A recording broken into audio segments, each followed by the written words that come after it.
What has been your worst experience flying in a plane? Osiris62 said. 20,000 feet, the O2 masks come down. Looming silence from the crew. Finally, the pilot comes on and says lots of electrical systems are out and we're landing at a small airport in 9 minutes. The descent was on full air brakes, which made the flight loud and shaking, with kids screaming because their ears were hurting, parents screaming at their kids to blow while holding their noses, adult behind us slapping his thighs shouting endlessly oh no oh no. But, we got an $8 voucher for lunch at the airport while we waited for a new plane. Humanity Monster said. I was on a small commuter plane, think about 20 seats, single file the length of the cabin, and we hit a wind rotor, I think that's what it's called, off the mountains. It felt like a giant baby grabbed the plane and shook it like a rattle. Hands down the worst turbulence I've ever felt. Other than that, my trips have been rather uneventful. Sunshine always said. Same kind of small plane, Florida to Louisiana. Turbulence was shaking us up and down in our seats practically the whole flight. After battling so much wind, it had used up most of the fuel. We weren't going to make our destination. They had to open up a closed airport for an emergency landing to refuel. I've never been on a quieter flight where it was clear upon glancing around that we were all praying very loudly inside our heads. The fear was palpable. I wasn't sure if I should be glad my fiancé was with me so I could squeeze his hand in terror, poor guy, or be sad that he was going to die with me.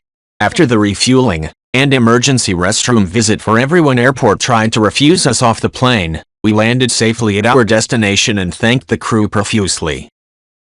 The Rian's Awful Night said. About 6 years ago I was sitting on the plane and I suddenly felt a tickle in my throat. It just wouldn't go away. I'd cough and cough and cough, nothing. The only thing that helped was ice chips, but even then I couldn't stop, it was miserable. That night I woke up in the middle of the night with 2 swollen eyes, swollen lips, hives all over my body, hot joints, and a tight chest. I was having some severe allergic reaction to something. Which means that on the plane, my throat was closing and I just didn't know it. Of course the ice chips helped because they were keeping the swelling down. What's weird is that has never happened before or since then, and I'm not allergic to anything that I know of. Kyber Wolf said. Thank you for doing this. Literally someone saved my husband's life by doing this exact same thing. It can be a lifesaver to carry Benadryl. Years ago we landed in Bali, arrived to the hotel late, around 10 p.m., a hotel that was on a very steep hill and very spread out with not a lot of people around, staff or guests, since it was off-season. The welcome woman handed us a pink fruity drink. We downed it, then went to sit on our patio and relax after 24 hours of travel. We did not know at the time, but my husband is deathly allergic to dragon fruit, so didn't carry any Benadryl or other medicine for it, and within 20 minutes his throat completely swelled shut and he started vomiting, with a closed-up throat so he kept choking, plus a full puffy swelled face and lips, so he could barely breathe. I tried calling front desk, no answer. I had to leave him solo and run around a huge property sprinting up and down stairs trying to find help in the dark. No one spoke enough English, of course, to understand what I was needing other than my frantic arm waving and help. The woman went to our room but said please don't tell her manager she doesn't want to get fired for making him sick from the drink. The closest emergency was at least 45 minutes away. I got the instinct to run back up towards the front gate, and by divine luck a young couple from Australia had just been dropped off and were checking in. They heard my frantic explanation to a staff member and told me they had Benadryl. They gave me the pack and I sprinted the longest 5 minutes of my life back to our cabin and got it to my husband, who luckily was able to swallow it between vomits. Within 20 minutes the swelling started to subside and he could actually breathe again. So yes, Benadryl. Missy B47 said. Something similar happened to me. I ate a burger from Hungry Jack's, Aussie Burger King, and I got a severe reaction. It started with severe itching, followed by hives, swollen face, and my throat was beginning to close up. I had to go to the hospital because it was the weekend and all the doctors were closed. The worst of it was my feet got so swollen that it really hurt to walk. It sucked. The strange thing is that I had Hungry Jack's lots of times before and lots of times afterwards and I never had that reaction again. Roberto Bologna said. A few come to mind. On a 13-hour flight, my neighbors were a very old Chinese man and his wife who declined to eat any of the airline's food. instead eating some kind of fermented mushrooms they'd brought in a jar with them. The mushrooms stank horribly, and each time they opened the jar it immediately woke everyone around them up, and then the smell lingered in the area for a while. Once was in turbulence so bad that a flight attendant hit her head hard enough from the overhead bin and had to be stretchered off. The lights were flashing on and off in the cabin and multiple people around me were audibly saying prayers. Then, last weekend actually, had a hell of an ordeal with American Airlines where they canceled our flight, wouldn't answer phones and couldn't get the customer service rep to speak to us for over 3 hours, eventually offered us a flight, at no additional charge, that took off 3 days later and would have cut our whole vacation in half, which we declined, eventually got us a taxi to an airport an hour away for a different flight while accidentally canceling a return flight, so we basically had to do the whole ordeal over again on the way back. Dude Abides 29 said, "This was when I was 10-11 years old. Went on a 9-hour flight and had the middle seat. An older woman sat in the window seat and had a horrendous smelling perfume on. The kind that gives you a headache in the first 10 minutes. She went to the restroom and reapplied her perfume every couple of hours. The smell plus turbulence was enough for me to throw up for the duration of the flight. For years after I was so scarred that I took motion sickness pills every flight. Only to realize I didn't have motion sickness, it was just that old woman's horrible perfume." Healthier 6545 said, "Not my story but one from my father. He was flying in Russia and there was a terrible storm during the flight and obvious it caused extreme turbulence. Then the captain turned on the PA system and told everyone, 'This is Captain Besmirtny speaking. We are passing through some light turbulence, so please fasten your seatbelts,' in the most monotonous voice possible. Just to note, the name Besmirtny translates in Russian to a dying. Also a lightning strike hit the wing, which was pretty scary." IT staff said, "My dad had a flight from Moscow to around the edge of where Kazakhstan is now. This was right after the fall of communism. He sat down and his foot moved some of the carpet and a board that was underneath and he could see the runway, not like if you move your head a certain way or squint your eyes just right, but full-on Flintstones brakes type hole. He put on his seatbelt and the person next to him went to put theirs on, but it was 2 latches no buckle. The pilot just made a pantomime to tie it and that's what he did. Obligatory chickens and goat in the back as well." Zelenibra said, "I was on a nighttime flight 15 years ago. All of a sudden, the cabin lights are turned on to full blast and the captain makes an announcement. 'You may be smelling a noxious odor. We have an electrical fire on board, and can't be sure how quickly it might spread. We are being diverted to the nearest airport and will be executing an emergency landing in 15 minutes. Please give your attention to your flight attendants as they instruct you in proper crash landing procedure.' I would have thought there would be hysteria, but everyone became deathly quiet. I had my 11-month-old with me and was advised to hold him in my arms and assume the crash landing procedure as best as possible to shield his body with mine. Everyone on that plane thought we were dead. I was talking quietly to my baby, pointing out of the window at the earth below and telling him how beautiful it all was. I didn't want him to die scared. After about 10 minutes and no catastrophic failure, we all began to relax a bit, thinking that the fire was contained or spreading extremely slowly. We all positioned ourselves for a crash landing. The tarmac was ablaze with the flashing lights of fire trucks, ambulances, and police vehicles, all in preparation for a worst-case scenario. We landed smoothly and without incident, thank God. That was a really, really bad 15 minutes. 26 Point Max said, 12+ hour flight. Middle aisle on a 747. The seat recliner was broken. The guy next to me took his shoes off and his feet stank. The woman to my left spilled orange juice on me, and the headphone plug for the in-flight entertainment was broken. I did get extra potato chips as a compensation for the seat problem, though. PR Man 99 said, "I've been upgraded to first class 3 times. Once, the plane was overbooked and they asked for volunteers. That family's dad was being a total jerk at the gate, cussing out the gate agent, so they wanted to screw him by moving another family to first class in front of him. We volunteered. Yay. The second time we were late to a friend's wedding, but still got there 15 minutes ahead. They had already sold our seats, even though according to the rule, they couldn't do that yet. When we told them that we were late because of last-minute wedding preparations at the groom's request, they just put us in first class, which was nice. The third time I was traveling for work and the check-in kiosk asked me if I wanted to upgrade to first class for $20. Sure. For $20 it's totally worth it. Fanatic Fun said. Child screaming her lungs out in the seat behind us for the last 40 minutes of a 10-hour flight because she didn't want to put her seatbelt on for the descent, and her useless father telling her stop screaming 100 times, then arguing with the flight attendants by saying, "Look at her. She doesn't want to put the seatbelt on. There's nothing I can do." The saving grace was one very sassy Malay flight attendant who would walk by every 2 minutes and just say be the parent to the father and then continue walking. It was hilarious. Clownfish Soup said. I was holding my 1/2-year-old on a flight and the air pressure change from landing had her wailing. I tried everything I could think of to calm her. People were unbuckling their seatbelts and coming over to try and help. Finally, I filled the water bottle cap with water and had her drink from it. She wasn't used to drinking like that, but I was thinking that the swallowing motion would help pop her ears. It worked as she drank it, then stopped crying and fell immediately to sleep exhausted. Pacific Coast HWY said. I wish parents would prepare kids for big events. Flying in a plane is a big event for a child. When my kids were little and going on first flight, as toddlers, we bought storybooks about flying. We talked to them about what to expect, and we role-played. They knew what was expected before we even got near a plane.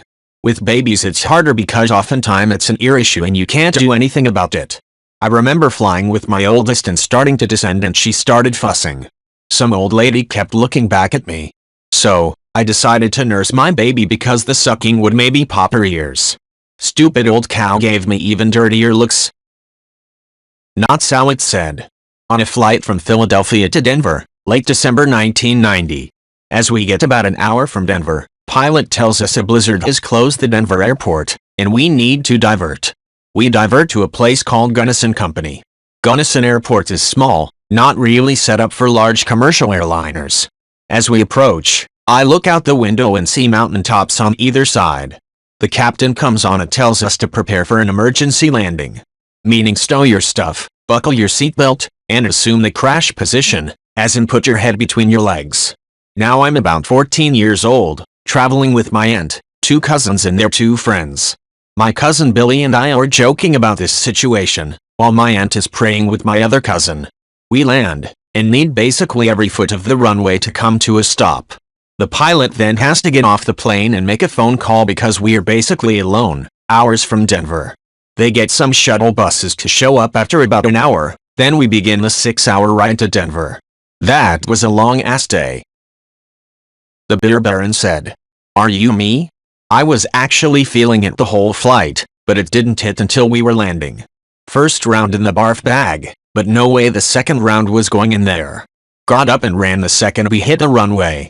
Flight attendant tried to stop me, but they already knew I wasn't feeling well. I had asked them if they had anything for nausea earlier during the flight, so I just gave them a look and shook my head and they knew. I made it to the bathroom in time, but did not get the toilet seat up quick enough, so the next wave just went everywhere. Spent the rest of the 20-minute taxi to the gate spewing. I felt bad for whoever had to clean up the bathroom. What Fly Time said. We were flying from Florida to London when one of the engines caught fire somewhere out over the Atlantic, so had to turn back and land at New York. The engine on the replacement plane also caught fire, so the pilot had to turn back and land at New York. We didn't chance it with a third plane and went with a different carrier. I was 8 years old at the time and for some strange reason, I've never had a nightmare before then. My first nightmare was on the third plane back, and involved a Mickey Mouse in a glass coffin and an emaciated green version of Thing from the Addams Family. Drew 707 said. I was on a super budget flight from Nevada to Ohio. For business, we usually fly Southwest, but because the client was picking up the bill, it was one of those carriers that should pay you to fly. I am 6 feet 2 inches, guy to my left is about the same, which means I have been slid over to the right next to a woman in the window seat.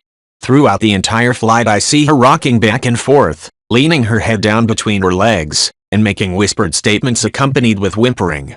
I thought for sure I was sitting next to someone with at best some severe flight anxiety, at worst I am not sure.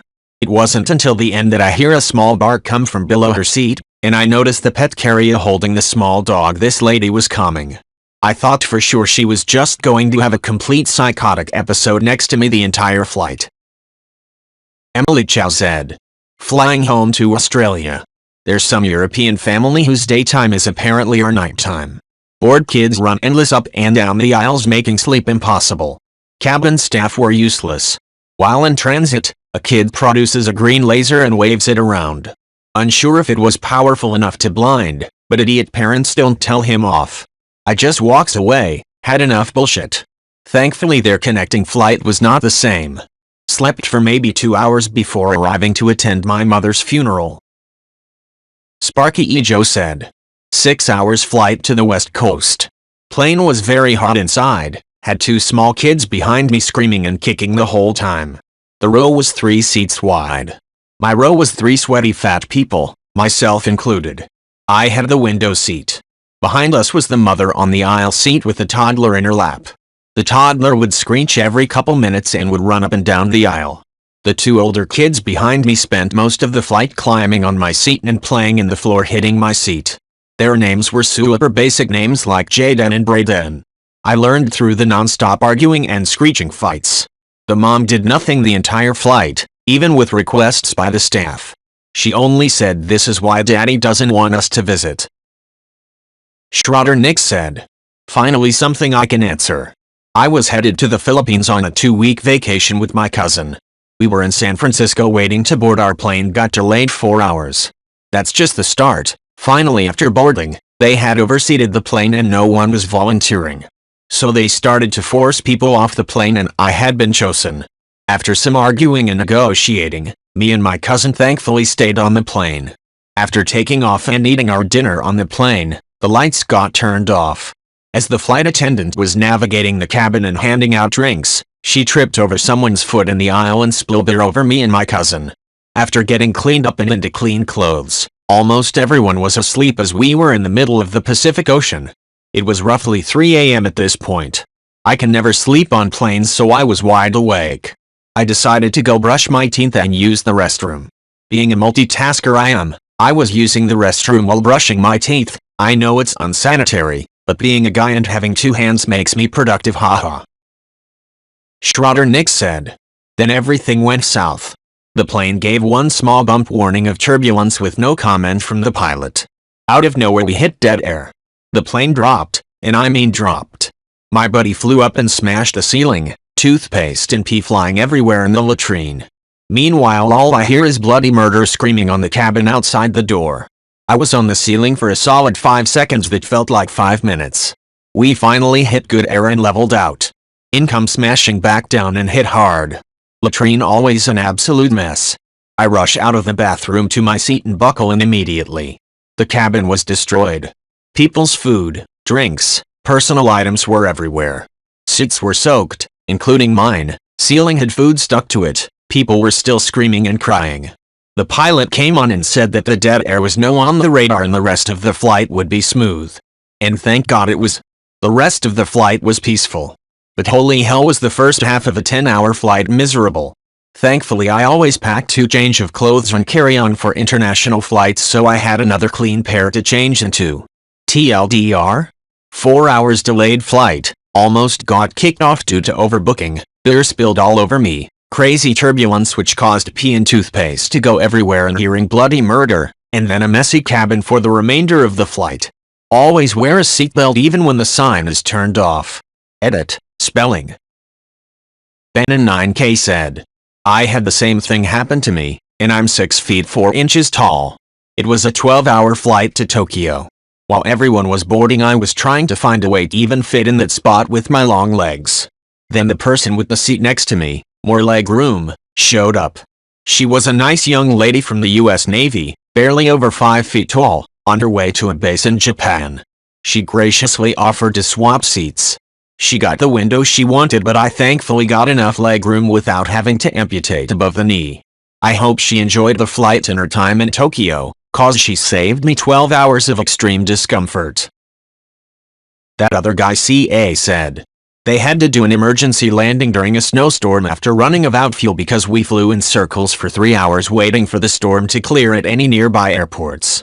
Eventually they had to land in zero visibility, I couldn't even see the wing out the side of the plane. The landing felt like a car accident, and then we overshot the runway and ended up parked in a farmer's field.